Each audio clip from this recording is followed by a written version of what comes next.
Alright, this is our first set of notes for the year. This is solving 1/2-step equations. Like I said to you guys earlier, this is an algebra review for us. This isn't geometry yet, but these are important things that we need to know for geometry. So we're going to start here in our note taking. Alright. The first thing we want to talk about is algebraic expressions. Algebraic expression is a mathematical phrase made up of variables.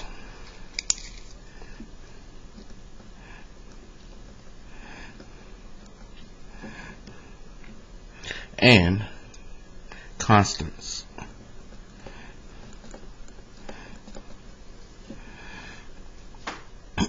An algebraic expression has no equal signs.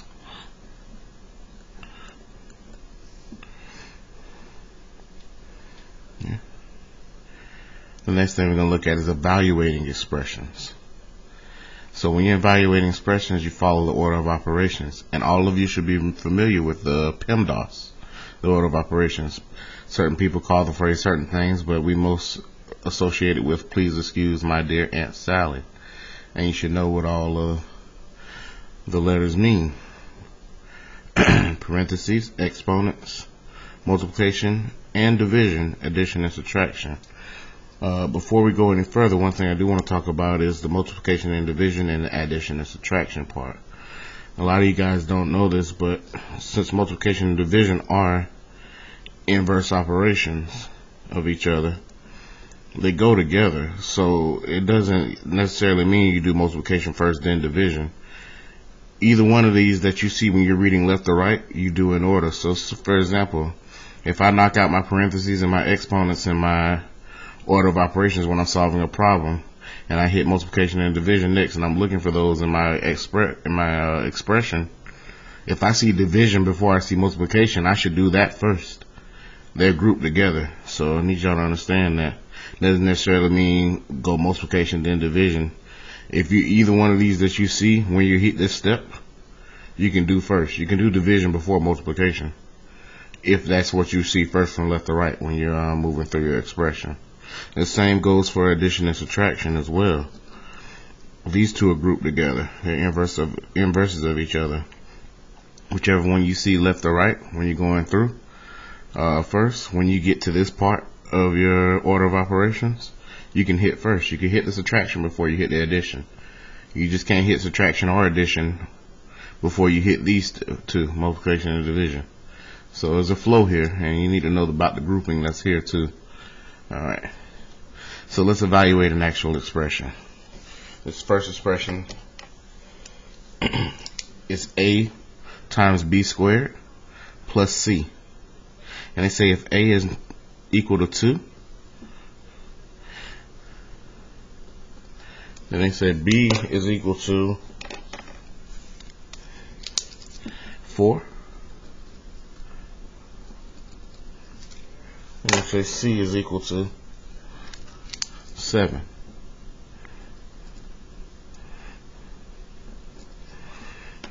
So I'm going to plug those into that expression. So for a, I'm going to say 2,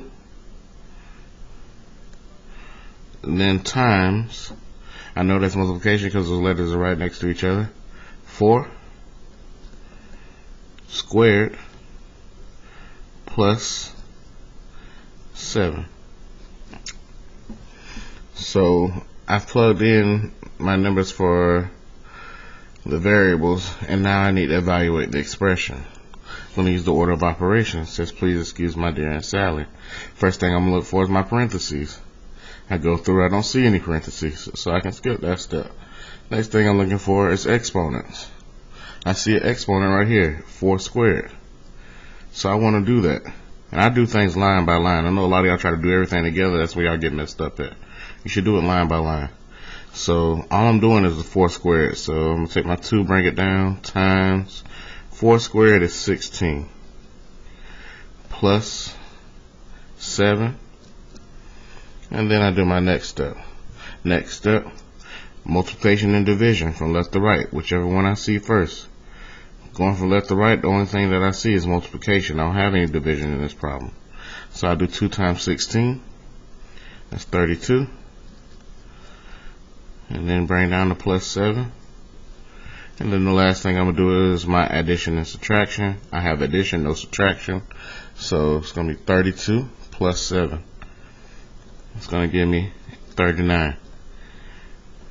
So when I evaluate that expression, I get 39. Alright. Moving on.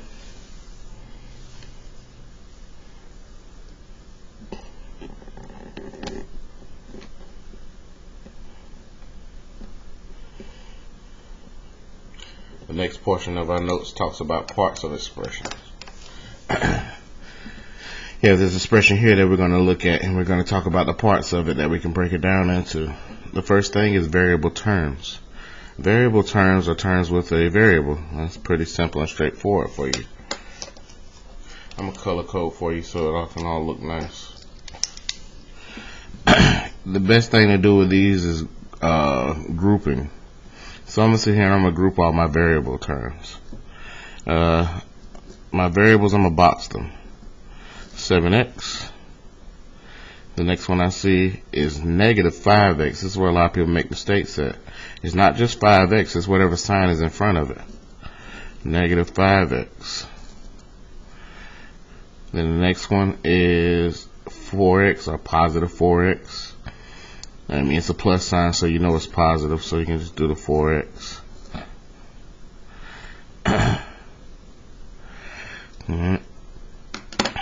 So then I want to write my variable terms down here. Variable terms, 7x. And then I have negative 5x. And I have positive 4x. And then next I will have constant terms. Constant terms are terms without variables.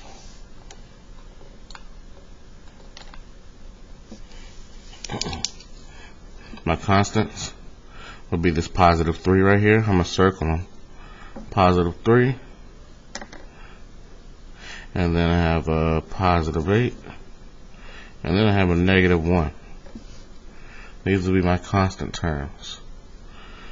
So 3, 8, and negative 1.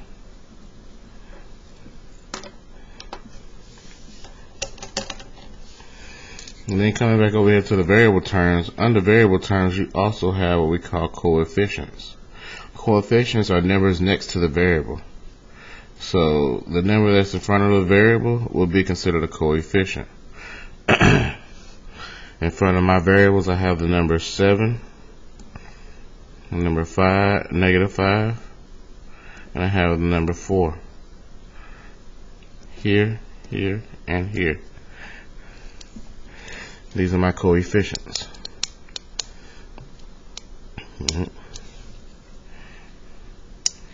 So, next time we're going to look at is talking about combining like terms. We're going to, well, it says you can simplify an algebraic expression by combining like terms.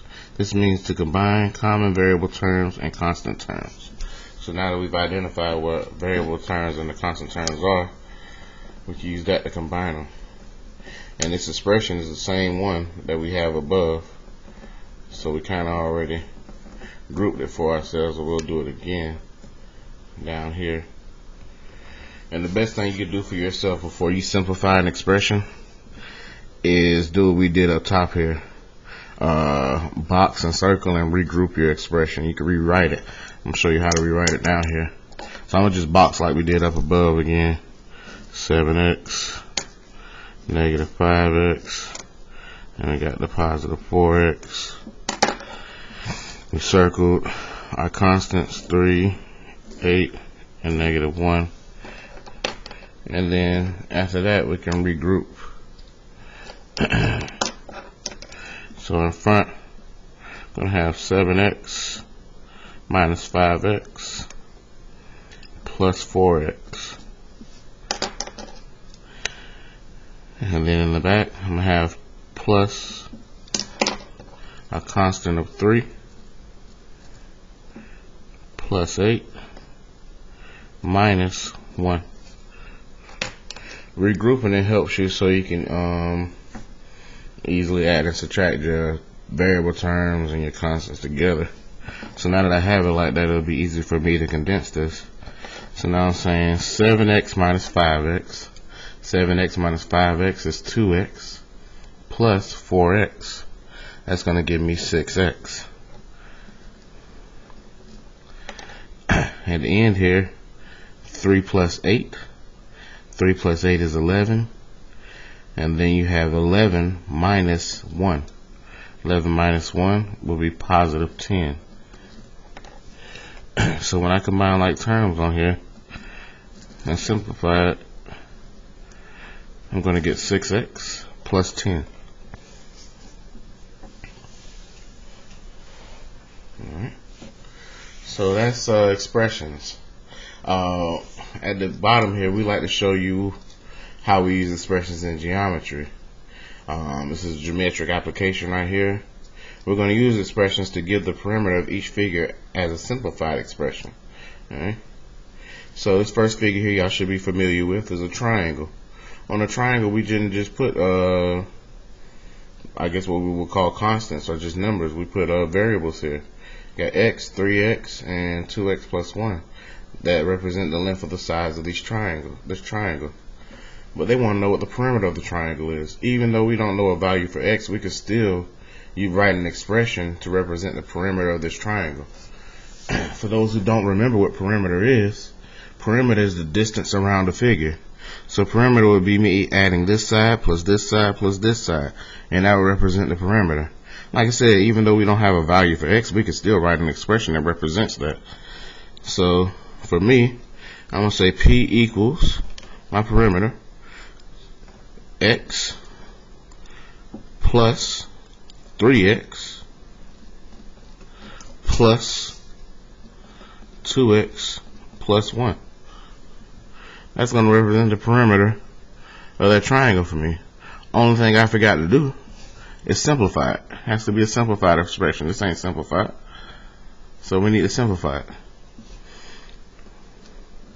To simplify it, I'm going to combine my like terms. And the way I wrote this, luckily all my variables are in front, and then my one constant is at the end. You don't even really need a box or regroup for this because you can see it. It's already done for you. On this one, it's x plus 3x plus 2x, which is going to leave us with 6x. And then all we have left on the end is a constant of positive 1. So 6x plus 1. So my simplified perimeter for this figure would be 6x plus 1.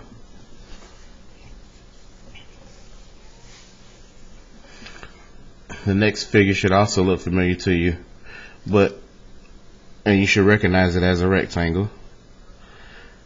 But you should recognize that they only gave us the length on two of the sides, here and here. Gave us y plus 2 on this side, and then 3y minus 5 on the top side here. But if you know anything about the characteristics of a rectangle, they gave you enough information, because you should know the top of this rectangle is the same length as the bottom.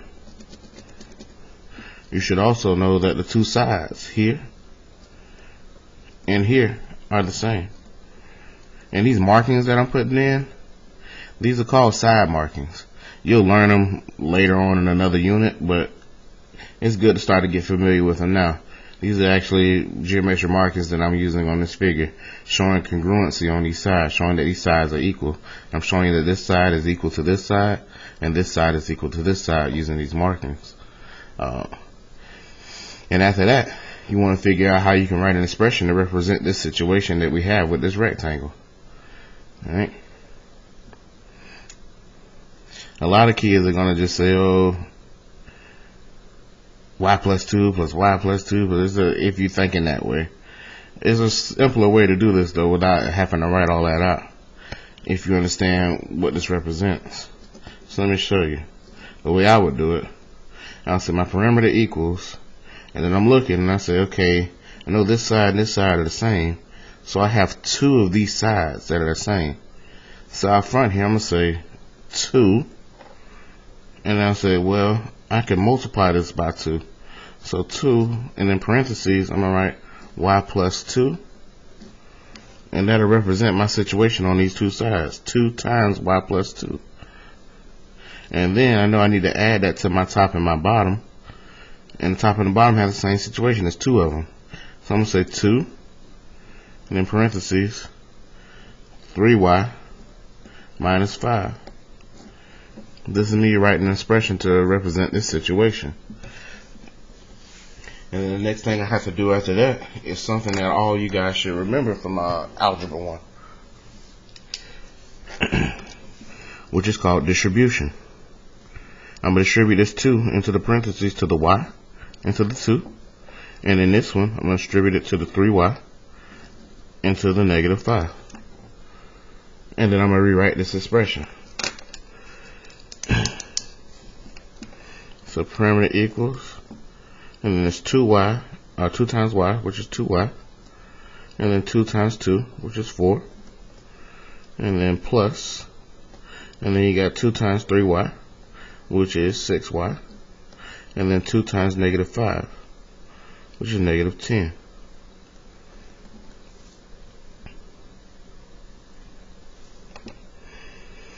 Then from there, if you want, it's simple, but we can still do it just to say we did it. We could do our regrouping, grouping my variables together, and then grouping my constants. I'm going to rewrite this. Parameter equals 2y plus 6y plus 4 minus 10. And then I need to simplify that. Simplifying it, it's going to be p equals 8y, and then 4 minus 10 is going to be negative 6. 8y minus 6. So my parameter on this one equals 8y minus 6.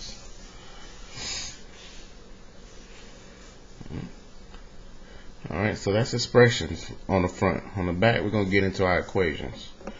So we're flipping over. Alright, if you're following on the computer, you can just scroll to the next page. These are one-step equations on the back. Very easy. And then we'll get into two-step after that. To solve one-step equations, they have an equal sign. They have to have one.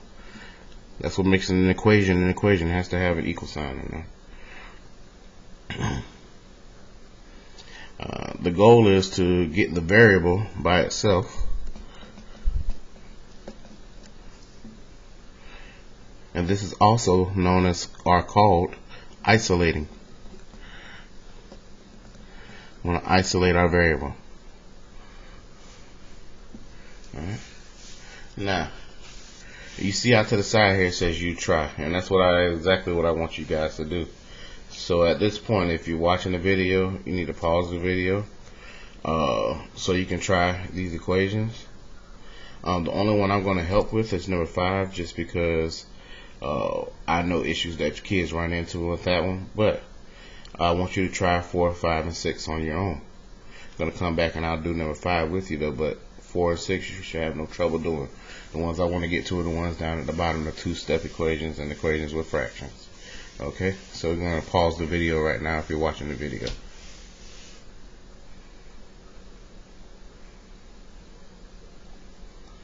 Alright, now welcome back. I'm going to do number 5 for you guys.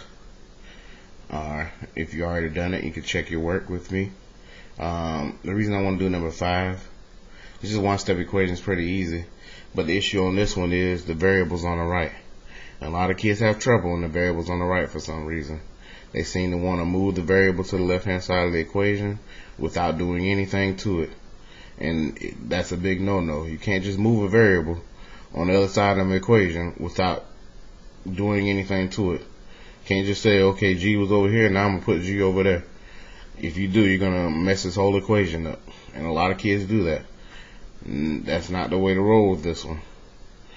The rule is move everything away from the variable, no matter what side it's on. At the end, you could just flip it around once you finish solving.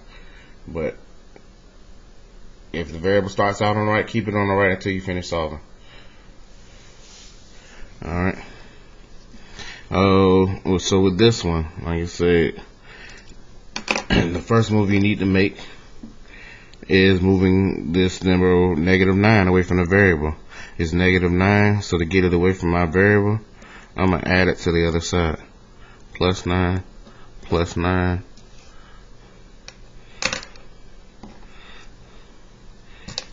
It's going to cancel it on this side here.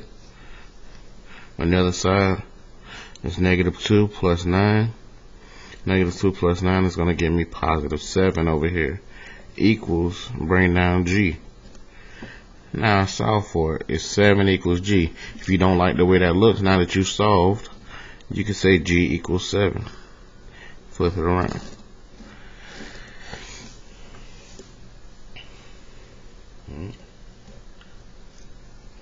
That's one-step equations. Let's scroll down and look at our two-step equations. So, to solve the two-step equations, first you want to undo the addition and subtraction to remove the constant term. Second, undo the multiplication and division to remove the coefficient. So in this one, you're kind of working backwards of what you would know from PEMDAS. As when you solve an equation, you are working backwards. That's why the order seems backwards. You're undoing the addition and subtraction first, and then you undo the multiplication and division. Alright? So this first one here is 6x + 8 = 50. I'm looking for my addition and subtraction to undo first, and I see it. It's +8. To undo that, I'm going to subtract 8 from both sides. Cancel it here. And bring down what I haven't used, which is 6x. On this side, 50 minus 8 leaves me with 42. And now I have 6x equals 42. Now I need to undo the multiplication. To undo that, I need to divide. Divide by 6. Divide by 6. Cancels. The 6 is canceled here. X equals 42 divided by 6 is 7. X equals 7.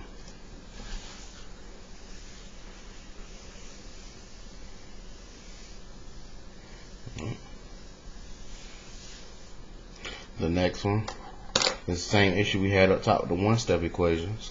If you look, my variable on this one is on the right. It's 13 equals -4k + 9. So on this one, I don't want to move my -4k without doing anything to it. I just want to solve this like a regular equation. I just know I'm moving everything to the left this time, away from k. Alright. On this one, I'm going to start my addition and subtraction. I have +9 here. Inverse of that would be -9. Subtract 9 from this side. Cancels here. Here I'm left with 4 equals, bring down -4k. And at this point I have -4k on this side, and I want to undo that multiplication. Now this is another place where a lot of y'all run into trouble at. Y'all get confused because of the negative sign, and y'all think y'all supposed to drop the negative sign from the multiplication. No. When you got -4k here, the inverse operation would be division. You have multiplication, so you need to be dividing. Dividing by -4 though. You don't change the sign. Only reason you did that here is because this is addition, we went to subtraction. Down here, this is multiplication. Now we want to go to division. So here, I'm going to divide by -4 and then divide by -4. It's going to cancel these here. Leave me with just k. On this side, 4 divided by -4, -1. And then I can switch this around. K equals -1. Put the variable on the left if you want. A lot of y'all feel comfortable when this looks like that.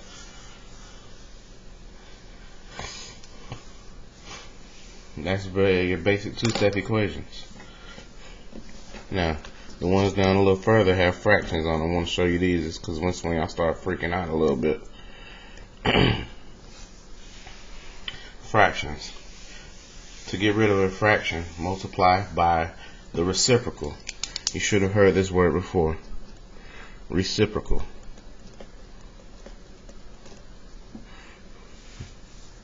Alright. Let's give ourselves a couple examples of the reciprocal fractions down here so y'all know. I don't think everybody knows. So say you had the fraction, let's just do a regular fraction first, 2 over 3. The reciprocal of that would be 3 over 2. Now say you had a whole number of 6. You had a whole number 6. You would want to make that a fraction by putting a 1 under it. And then the reciprocal of that, when you flip it, would be 1 over 6.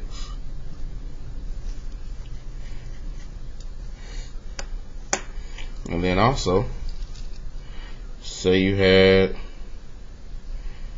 the fraction 1 over 4. Well, the reciprocal of that will be 4 over 1. But you could reduce that down to 4. Because 4 divided by 1 is 4. These are reciprocals. These are what you want to multiply by to get rid of a fraction. Alright.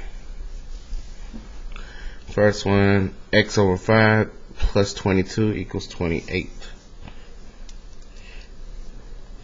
So the rules don't change. Still up here is a two-step equation. I'm going to get rid of our addition and subtraction first. First thing, I want to get rid of this addition by subtracting it to the other side. Minus 22, minus 22. Cancels here. Get x over 5 equals, and then you have 28 minus 22, which is 6. So now I have x divided by 5. This is where my reciprocals come in. I gotta get this 5 off the bottom of x. I want to multiply by the reciprocal. Like we showed you over here. This is x over 5. In front of x would be the variable 1. So my fraction really is 1 over 5. So to flip that, the reciprocal fraction that I would want to multiply by would be 5 over 1. Alright. Now, whatever you do to one side, you have to do on the other. So I'm multiplying by 5 over 1 over here. So I need to do that on the other side as well. But on the other side, it's got a whole number 6. So instead of multiplying by 5 over 1 over here, I'm going to just multiply by 5. Because isn't 5 over 1 the same thing as 5? Over here, we're doing it as a fraction because it's fractions over here. But over here, we don't need to write 5 over 1. That would be unnecessary. You can if you want, but you'd be wasting your time. Alright. 5 over 1 is 5. So we're multiplying by the same thing on both sides here. On this side, it's going to cancel out. That's going to cancel. Leave me with just x. On the other side, 6 times 5 is going to give me 30. And then x equals 30. And I'm good. Now, that is one way to do it. Reciprocals. You can also handle a fraction like this using what we call proportions. This is another option for you. Let me give it to you. Option 2. On an equation like this, you could use it if you wanted to. So, option 2 would be our situation. I'm going to rewrite the equation. X over 5 plus 22 equals 28. Alright. Get rid of my 22 first. Minus 22, minus 22 cancels. Leaves me with x over 5 equals, and then 6. Option 2, and I should have named it proportions, I'm sorry, these are proportions. Instead of multiplying by the reciprocal, I can, since this is a fraction right here, I can make this a fraction on the other side, and this will be a proportion. So to make a 6 or a whole number, any whole number a fraction, all you're gonna do is put a 1 under it. And so now I got a fraction equaling a fraction. This is a proportion now. If that's the case, I could solve for x doing this too. And some of y'all should remember how we should do this. Once you got a fraction equal to a fraction, you can cross multiply. You have to have an equal sign in the middle though, but you can, if you do, cross multiply. And then I would say x times 1 would be 1x or x. So here I'll say x. And then 5 times 6 would be 30 right here. So x equals 30. That is another way to solve. Either one of these methods will work for you. You got to choose what's best for you. Okay. So that's dealing with a fraction when it's a two-step equation. This is also a fraction in a two-step equation, but we want to show you this one because this one looks a little bit different. And since it looks a little bit different, it works a little bit different too. It's not exactly the same.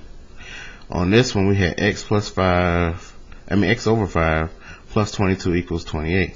On this one, look at the differences. X plus 11 divided by 8 equals -3.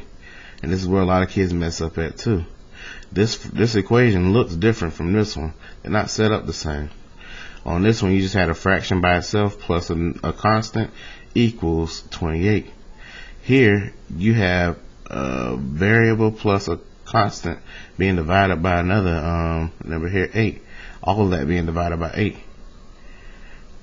You have to get this 8 off the bottom first on this one. You can't. The first thing you do on this one can't be to subtract 11.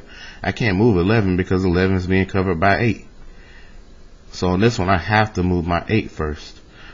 And it's division, so I would have to do the opposite of division, which is multiplication.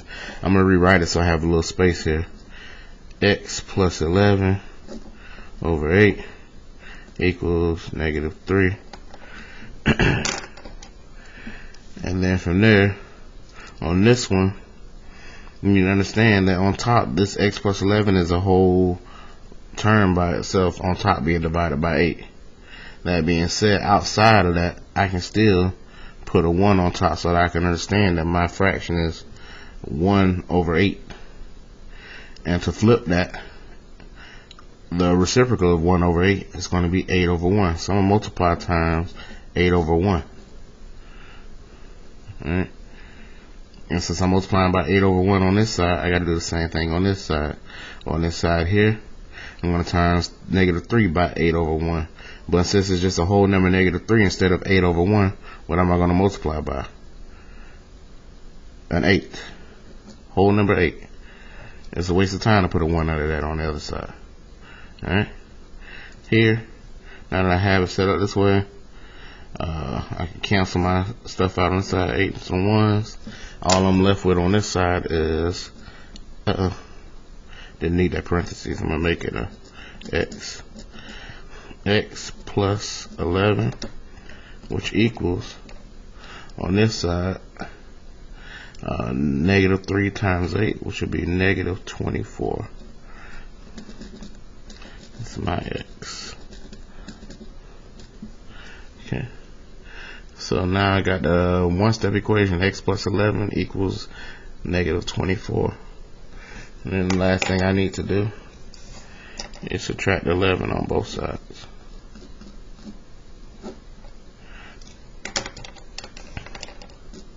X equals, and then -24 minus 11. -24 minus 11 will leave you with -35. And then you're done. Alright. So this is our notes on 1/2-step equations, our first set of notes for the year. You feel free to watch this video as many times as you need to. If you need to watch it over to, catch some stuff that you may have missed the first time, or you just need to just see it all done again, that's fine. It'll be up. You can watch it as many times as you want. And that's it.